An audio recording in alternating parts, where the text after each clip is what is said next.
Hey guys, okay, so I'm gonna try to show you what this is gonna look like if you go into a breakout room. So right now, I'm gonna have my teacher assign my room, and whenever I get assigned a room, you're gonna have a button pop up that says join. You're gonna hit the blue button. So when I do that, it's gonna take me to a different room.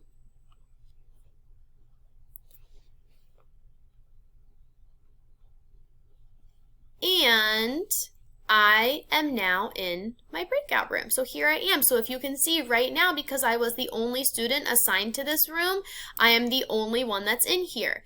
So at the top, here's our dash, our square, and our X. If I hit my dash, this Zoom screen is going to go down. It's not going to get out of Zoom, it's just going to go down.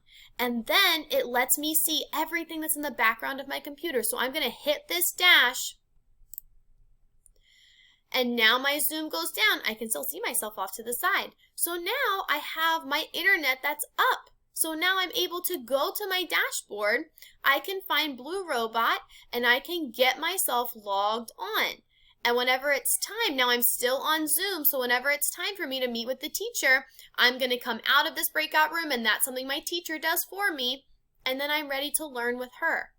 Okay, so this is how you go into a breakout room, put your Zoom screen down, and get onto Blue Robot or get onto Epic. All right?